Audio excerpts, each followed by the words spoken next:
दोस्तों हम सब पियानिस्ट की लाइफ में ऐसा एक स्टेज जरूर आता है जहाँ पे हम पियानो को दोनों हाथों से प्ले करने में स्ट्रगल करते हैं, जहाँ पे हम दोनों हाथों में अलग अलग नोट्स नहीं प्ले कर पाते, लेफ्ट हैंड में पैटर्न्स नहीं प्ले कर पाते, लेफ्ट हैंड में कॉर्ड्स नहीं प्ले कर पाते। लेकिन ये स्टेज बहुत ही नॉर्मल है। ऐसा एक दौर, ऐसा एक टाइम मेरा भी आया था जहाँ पे मैं दोनों हाथों से प्ले करने में बहुत ही स्ट्रगल करता था और मैं कुछ इस तरीके से पियानो प्ले करता था।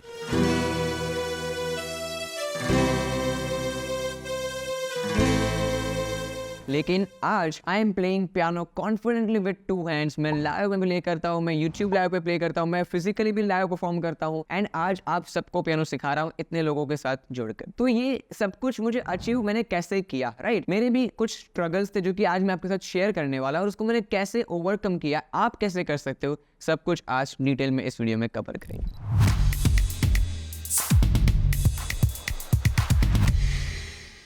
मेरे जो स्ट्रगल्स हैं उसको मैं दो पार्ट में डिवाइड करता हूँ। सबसे पहला जो स्ट्रगल था वो ये था कि मैं दोनों हाथों में अलग अलग नोट्स प्ले नहीं कर पाता था। मतलब मैं लेफ्ट हैंड से अगर मुझे कुछ प्ले करने को बोलूं तो मैं वो प्ले कर देता हूँ, राइट हैंड से मुझे कुछ प्ले करने के लिए बताओ मैं वो भी कर देता हूँ। लेकिन जब उन दोनों चीजों को साथ में प्ले करना होता है, right, then I used to struggle. और ये एक ऐसी चीज है जो कि हम सब कभी ना कभी फेस करते। This is because the lack of practice. और कौन सी practice? The coordination practice, right. जब हम लेफ्ट हैंड में आरपीजी पैटर्न्स प्ले करना स्टार्ट कर देते हैं, राइट हैंड में सॉन्ग्स प्ले करते हैं, लेकिन साथ में प्ले करते तब हम प्ले क्यों नहीं कर पाते? इज बिकॉज कि हमारा ब्रेन उस तरीके से ट्रेंड नहीं है। साइड नोट्स जो अलग अलग नोट्स चल रहे हैं उनको साथ में वो कोऑर्डिनेट कर पाए। तो सबसे पहले हमें उस ब्रेन की हैबिट को डेवलप करना पड़ेगा, ठीक है? लास्ट में पूरा स्टेप प्रोसेस बताऊंगा, लेकिन पहले जान लेते कि मैंने कौन से स्ट्रगल किए थे, राइट? तो वो मेरा ब्रेन इस तरीके से ट्रेन नहीं था। और ये प्रॉब्लम फर्स्ट प्लेस में क्यों आया? क्योंकि मैं डायरेक्टली जंप कर दिया मैंने दोनों हाथों से प्ले करने में। मैंने अच्छे से लेफ्ट हैंड को भी ट्रेन नहीं किया था, थोड़ा बहुत मैंने प्ले किया। राइट हैंड में मैं अच्छे से प्ले करता था, लेकिन लेफ्ट हैंड को मैंने थोड़ा बहुत ट्रेन किया and I started playing with two hands. तो वो ऑब्वियसली नहीं होगा, क्योंकि राइट हैंड में जितनी ट्रेनिंग हुई थी उतनी लेफ्ट हैंड की ट्रेनिंग नहीं हुई थी। राइट हैंड जितना स्मूथली और सबकॉन्शियसली चलता था उतना लेफ्ट हैंड सबकॉन्शियसली नहीं चलता था। इसीलिए ये प्रॉब्लम होती है। इसीलिए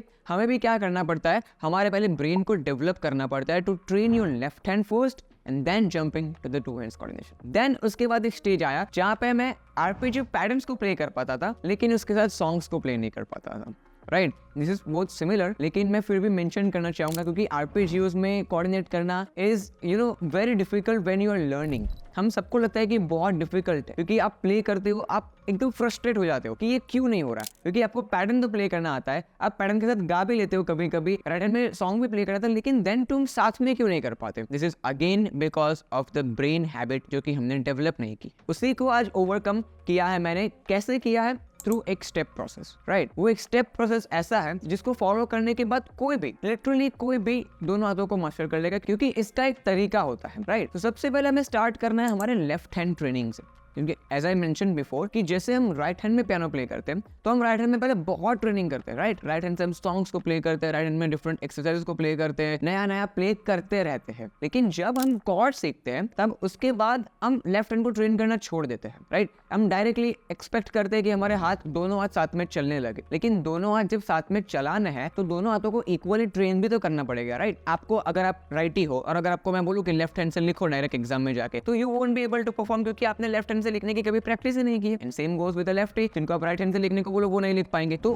हमें पहले हमारे दोनों हाथों को इक्वली ट्रेन करना पड़ता है। जब आप ट्रेन करते हो तब जाके आप प्ले कर पाते हो। और ट्रेन कैसे करना है? Through some left hand exercises. अब लेफ्ट हैंड एक्सरसाइज अब कौन सी करनी है? हमने देखो ये कुछ वीडियोस बनाए हैं जिनके मदद से आप लेफ्ट हैंड को ट्रेन कर सकते हैं, क्योंकि मैं सब कुछ एक साथ तो एक वीडियो में कवर नहीं कर सकता, इसलिए आज मैं आपको टुकड़े टुकड़े में कुछ वीडियोस बताऊंगा जिनको देख के आप ट्रेन कर सकते हो। और ये लेफ्ट हैंड ट्रेनिंग में और एक सिंपल सा तरीका बताओ, आपने जो राइट हैंड में फॉलो किया है वो सब कुछ लेफ्ट हैंड में फॉलो कीजिए, आपका लेफ्ट हैंड भी ट्रेन हो जाएगा। As simple as that, right? जो राइट हैंड में एक्सरसाइज की है उन्हीं एक्सरसाइज को आप जब लेफ्ट हैंड से करोगे तो आप इजीली कर पाओगे अपने लेफ्ट हैंड को भी ट्रेन, राइट? सबसे पहले लेफ्ट हैंड को ट्रेन करना है, राइट? और इसका इंपॉर्टेंस भी मैंने बता दिया। Now comes the two hands coordination, जिसके भी कुछ पार्ट्स होते हैं, राइट? टू हैंड्स कोऑर्डिनेशन में आपको क्या करना है? आपको पहले दोनों हाथों में सेम चीजें प्ले करनी है, राइट? सेम चीजें मतलब जो लेफ्ट हैंड से कर रहे हो वही चीजों को राइट हैंड से भी करना है, लेकिन दोनों को साथ में। तो दोनों हाथों में सेम नोट्स चलेंगे, ठीक है?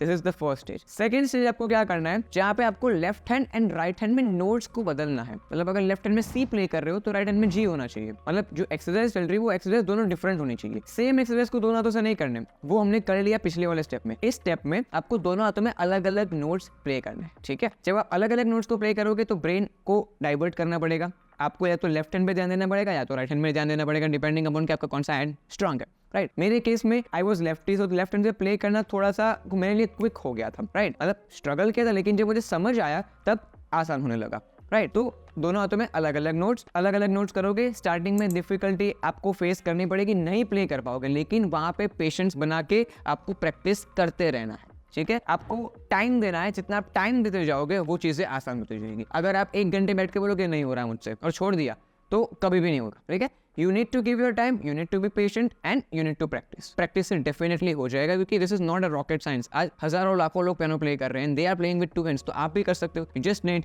Practice and time. तो ये कर लिए दोनों हाथों में अलग अलग नोट्स। उसके बाद आपको करना है दोनों हाथों में अलग नंबर ऑफ नोट्स, मतलब असिमेट्रिकल नोट काउंट्स। मतलब अगर लेफ्ट हैंड में 1 नोट करो तो राइट हैंड में 2 नोट करना, क्योंकि आर्पेजियो पैटर्न्स के साथ यही चीजें होती है। जब मैंने आर्पेजियो से सॉन्ग्स को ऑब्जर्व किया तब मैंने ऑब्जर्व किया कि पहले तो दोनों हाथों में अलग अलग नोट्स चल रहे हैं और उसके साथ में अलग अलग नंबर ऑफ नोट्स भी चल रहे हैं। मतलब लेफ्ट हैंड में मैं अगर 2 नोट कर रहा हूँ तो उसके साथ मैं राइट हैंड में 4 नोट कर रहा हूँ। तो मैंने जब इन चीजों को प्रैक्टिस ही नहीं किया तो मैं सॉन्ग्स में कैसे अप्लाई कर पाऊंगा, राइट। इसीलिए असिमेट्रिकल नोट काउंट को प्रैक्टिस करना बहुत जरूरी है। जहाँ पे आपके लेफ्ट हैंड में अगर 1 नोट है तो राइट हैंड में 2 नोट है। इसको कैसे प्रैक्टिस करना है, जो आप एक्सरसाइज कर रहे हो दोनों हाथों के 2 हैंड्स कोऑर्डिनेशन की जो भी एक्सरसाइज सीखी है उसको डिवाइड कर दीजिए। उसको राइट में 2 बार प्ले कीजिए, लेफ्ट में 1 बार प्ले कीजिए, फिर राइट में 4 बार प्ले कीजिए, लेफ्ट में 1 बार प्ले कीजिए। मतलब साथ में चलना चाहिए, ठीक है। ये सबकी मैं आपको वीडियोस आगे बताऊंगा कौन से वीडियोस आपको फॉलो करने हैं, ठीक है। तो असिमेट्रिकल नोट काउंट्स को प्रैक्टिस करने के बाद जाके आपको मूव करना है आर्पेजियो पैटर्न्स पे, ठीक है। तो जब आप ये दोनों हाथों का कोऑर्डिनेशन एस्टैब्लिश कर लोगे ना, उसके बाद आर्पेजियो पैटर्न सीखने के बाद सॉन्ग्स प्ले करोगे तो वो बहुत चुटकियों का खेल हो जाएगा, बहुत आसान हो जाएगा, क्योंकि आपने ऑलरेडी ब्रेन को ट्रेन कर दिया है, राइट। देन आप आर्पेजियो पैटर्न्स को सीखिए, उसके काफी सारे वीडियोस है। तो अब मैं आपको 2 हैंड्स कोऑर्डिनेशन की जो एक्सरसाइजेस है, जो असिमेट्रिकल नोट काउंट्स होते हैं और ये जो पूरे अलग अलग टाइप की एक्सरसाइजेस हैं, उसके मैं कुछ आपको वीडियोस बताता हूँ। आप इन वीडियोस को देख सकते हैं, हमारे चैनल पे ढूंढिए, आपको मिल जाएंगे डेफिनेटली, और आप उनको देख के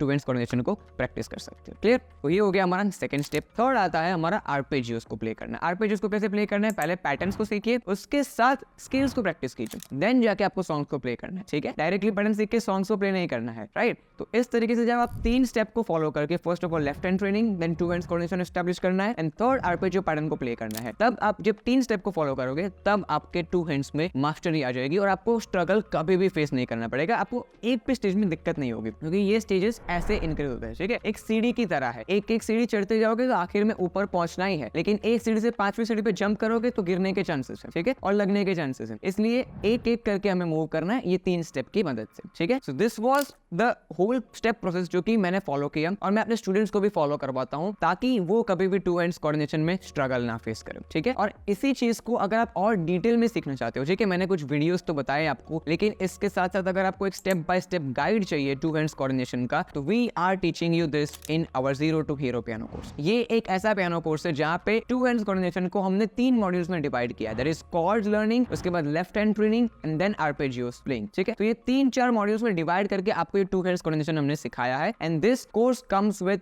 100% no questions asked refund policy, a 14+ hours of content. मतलब ये कोर्स में आपको 2 हैंड्स कोऑर्डिनेशन सीखने को मिलेगा, आर्पेजियोस भी सीखने को मिलेगा, कॉर्ड्स भी सीखने को मिलेगा, सब कुछ पियानो में जितने भी टॉपिक्स सीखने लायक है वो सब कुछ आपको यहाँ पे सीखने को मिलेगा। इट डजंट मैटर आपने कहाँ तक सीखा है, आपने कहाँ तक प्ले करते हो। This course will take you from that level to the advance level, जहाँ पे आप मुझ जैसा भी प्ले करने की ताकत रखोगे, ठीक है। This course also offers you 6 interactive live classes with me, जहाँ पे आपको ये कोर्स को फॉलो करने के बाद, कंटेंट को फॉलो करने के बाद कुछ भी डाउट आता है तो you can ask your doubt in the live classes, ठीक है। क्योंकि आई बिलीव कि ये ट्रांसफॉर्मेशनल कोर्स है तो आपका एंड तक, मतलब मेरा आपके साथ बने रहना बहुत जरूरी है। Plus this course offers you 250 pages E book, जहाँ पे अगर आप इसको प्रिंट आउट निकलवाओगे तो आपके पास इस कोर्स की हार्ड कॉपी रहेगी, तो आपको बार बार कोर्स के कंटेंट को रेफर नहीं करना पड़ेगा, आपको बस पेज घुमाना है, रिवाइज करना है एंड आपका कॉन्सेप्ट क्लियर हो जाएगा। Also this course comes with 14 days no questions asked refund policy, so this becomes 100% risk free investment. इस कोर्स की और भी डिटेल्स चाहिए तो आप इस नंबर पे हमें कांटेक्ट कर सकते हैं 10 to 6 के बीच में। Our team will guide you through the course, and इस कोर्स की लिंक